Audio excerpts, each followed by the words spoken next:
Nova Manhã. Conexão Brasília com Diego Amorim. E o Diego Amorim chega para conversar com a gente sobre as repercussões aí dos principais assuntos que estão movimentando Brasília nesta semana. Bom dia, Diego. Tudo bem?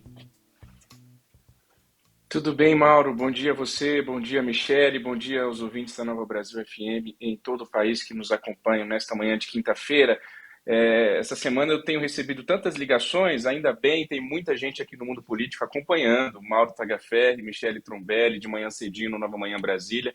Então eu vou trazer alguns comentários de bastidores que eu ouvi desses assuntos principais da semana, de pessoas que estão me dando retorno aqui da nossa coluna Conexão Brasília. Primeiro dizer que o relatório das Forças Armadas de ontem, como vocês já informaram aí, não aponta indícios de fraude nas urnas. Nós temos mais de 100 caminhões a caminho aqui de Brasília, a esplanada dos ministérios continua fechada, a gente segue continuando acompanhando esse assunto de perto aqui em Brasília, mas conversando com lideranças políticas no dia de ontem, depois que saiu o resultado desse tão esperado relatório das Forças Armadas, um deles me disse o seguinte: agora é seguir o jogo, Diego, chega disso, me disse uma liderança partidária. Tudo o que aconteceu até agora, na avaliação de algumas pessoas com quem eu conversei, está tudo dentro do script que era montado para uma possível derrota de Jair Bolsonaro. Teríamos alguma confusão, ninguém sabia dizer antes das eleições o que seria essa confusão. Hoje nós já temos isso de uma maneira mais concreta, foram aqueles bloqueios e as interdições nas estradas, e o que eu tenho escutado agora é que se o Bolsonaro quiser ser candidato em 2026, daqui a 4 anos, como disse o Valdemar Costa Neto, presidente do PL, que ele o será, ele vai ter que avaliar bem se vale a pena continuar colocando em xeque o sistema eleitoral ou se ele não avalia que é melhor trabalhar em sintonia com a sua base de oposição no Congresso, que não vai ser pequena, tanto na Câmara e principalmente no Senado. E aí eu vou fazer uma brincadeirinha aqui em homenagem a Gal Costa. Para essa minha notícia eu tenho uma musiquinha para cantar para o Bolsonaro, se vocês me permitem. Quantas vezes eu tentei falar que no mundo não há mais lugar para quem toma decisões na vida sem pensar. Essa é a música que eu deixo da Gal para o nosso ex-presidente ainda, Jair Bolsonaro, até 31 de dezembro de 2022. Outro assunto que eu queria trazer é o seguinte: ontem o Arthur Lira esteve com o presidente eleito Lula lá na residência oficial da Câmara e ele disse o que o Lira queria muito ouvir, que o PT não vai ter candidato à presidência da Câmara. Com isso, o Arthur Lira se coloca como um candidato à reeleição, ao que tudo indica até aqui, apoiado pelo presidente eleito Lula. Agora, teve uma questão que um deputado que estava em Nova York pegou o telefone ontem e me ligou, ao ver a notícia de que o Lira tinha garantido ao Lula que vai apoiar a chamada PEC de transição, essa PEC que permite ao governo eleito gastar além do teto, sobretudo para gastos com educação e saúde. E o Lira prometeu ao Lula que até o dia 15 de dezembro vai apoiar isso. Esse deputado me ligou para dizer o seguinte: Diego, não acreditem nisso, ainda tem um longo caminho de discussão pela frente sobre essa PEC. Muitos encaram uma PEC como um rombo nos gastos públicos, e o que o Arthur Lira fez foi vender terreno na Lua, usou aí esse clichê, esse jargão, esse deputado que me ligou de Nova York, dizendo que primeiro o Arthur Lira vai ter que negociar e conversar com as lideranças partidárias, porque não vai ser simples assim aprovar essa PEC. Só lembrando que já tem toda uma manobra no Congresso Nacional sendo montada para aprovação dessa PEC. Querem passar primeiro no Senado, onde vai ser mais fácil do que na Câmara. Talvez passem por comissões que são óbvias que tem que passar, como a Comissão de Constituição e Justiça, mas vão pular algumas outras comissões, enfim. É o jeito Arthur Lira, que é uma imitação do jeito de Rodrigo Maia, que, por sua vez, é uma imitação de Eduardo Cunha, de tratorar assuntos quando esses assuntos estão acordados com o Executivo. A gente vai continuar de olho nisso. Agora, para o Lula, é um sonho aprovar essa PEC da transição até 15 de dezembro. E só que tem muitos deputados que depois da eleição se mandaram para o exterior, se mandaram para descansar. É o caso desse deputado que me ligou ontem de Nova York. Então, para o Lula, eu canto uma outra música da Gal Costa em homenagem à nossa eterna Gal Costa, que é sonho meu, vai buscar quem mora longe, sonho meu, vai buscar quem está lá em Nova York, quem está na Europa, vai ter que É. trazer para aprovar essa PEC da transição. Sobre a coluna que eu fiz essa semana, Mauro e Michele, falando de o que o Senado vai poder fazer com o Judiciário, eu recebi algumas mensagens sobre esse assunto. O vice-presidente da República, senador eleito Hamilton Mourão, me disse o seguinte, que o TSE se comporta como júri de exceção com decisões tomadas de uma forma que nem no período militar ocorria. O TSE tem o dever de ser transparente e rebater tecnicamente todas as questões que porventura venham a ser levantadas. Me disse o Mourão, isso antes da divulgação ontem do relatório das Forças Armadas. O deputado do Novo, Marcel Van Hatten, do Rio Grande do Sul, que foi reeleito, ele e mais outro deputado só do Novo foram reeleitos para essa próxima legislatura, me disse que sobre esse assunto existe uma frouxidão total e a situação é crítica e fruto da inércia de senadores e deputados que deverão dar alguma resposta aos tribunais superiores na próxima legislatura.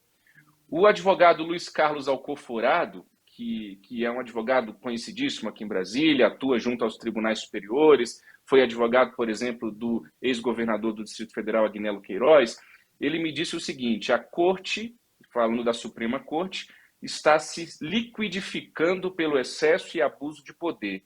Infelizmente, é uma das mais repugnáveis e tristes fases do Supremo Tribunal Federal, a crítica que o doutor Alcoforado faz.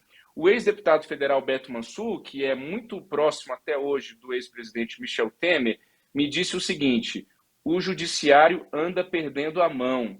Conheço bem o Alexandre de Moraes e, na minha visão, ele é muito capacitado, mas anda extrapolando, precisa baixar um pouco o facho.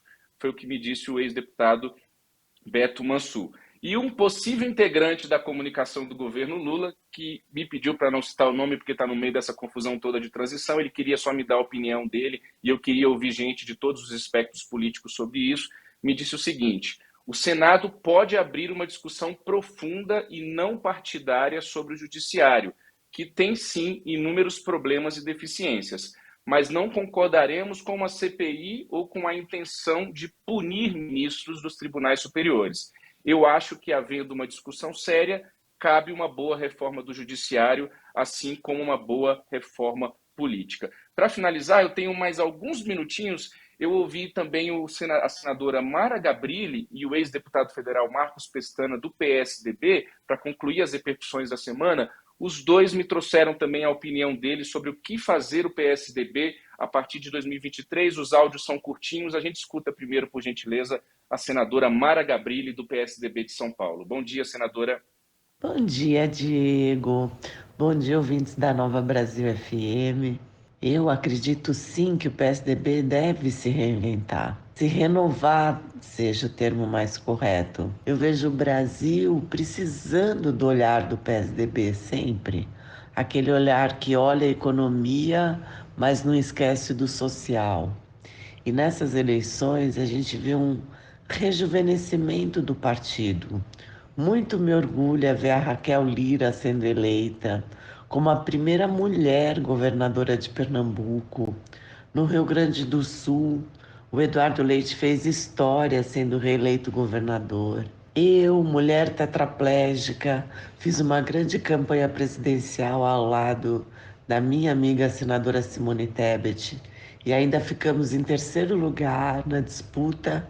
Então, sim, eu acho que seja lá por meio de fusão, federação, aglutinação, não importa, o PSDB seguirá com força defendendo a social-democracia, defendendo a estabilidade econômica que a gente trouxe com o real, defendendo os direitos das pessoas com deficiência, que é uma marca do PSDB, e se renovando a cada dia com mais mulheres, mais jovens, mais negros, mais diversidade e representatividade.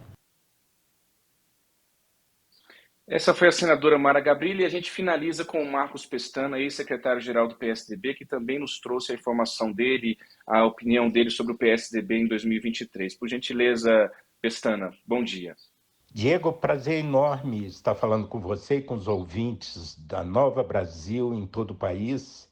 O PSDB desempenhou um papel histórico, foi essencial na sustentação de todo o ciclo da nova República, surgiu a partir do predomínio de Quércia e Nildo Cardoso no MDB, na Frente Democrática, cumpriu um papel essencial na estabilização da economia brasileira, na defesa da democracia, no governo Fernando Henrique, mas foi atropelado, como todo o quadro tradicional, na eleição de 2018, que foi uma eleição disruptiva. A partir daí, o PSDB tentou se reerguer, mas acabou que nós abrimos mão de uma candidatura presidencial, isso eu acho que foi fatal, para que o partido desempenhasse uma função secundária na política brasileira. Hoje nós estamos muito menores do que éramos, reduzimos muito nossa bancada, mas agora existe uma nova geração vindo e o futuro pertence a essa geração do Eduardo Leite, governador eleito de Rio Grande do Sul, e da Raquel Lira, governadora eleita de Pernambuco. Eu creio que eles vão redimensionar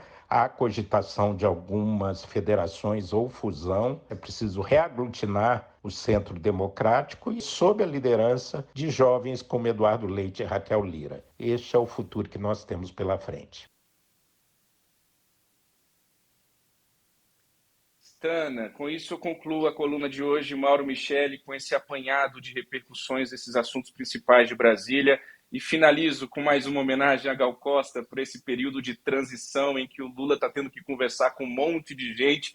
Então eu canto para esse momento uma música de Gal Costa com o Tio Maia que diz o seguinte: eu preciso te falar, te encontrar de qualquer jeito, para sentar e conversar. Depois andar de encontro ao vento. É isso que vai acontecer. A transição vai ser assim: vão sentar, vão conversar, depois vão andar de encontro ao vento. Mauro Micheli. Você tá perdido, viu, Diego? Os ouvintes adoraram o seu comentário político-musical. Agora você vai ter que dar um jeito de encaixar a música em todo comentário. Toda semana vai ter que ter cantoria. Obrigado, Diego. Bom dia, boa quinta para você. Bom dia para nós. Tchau, tchau. Valeu.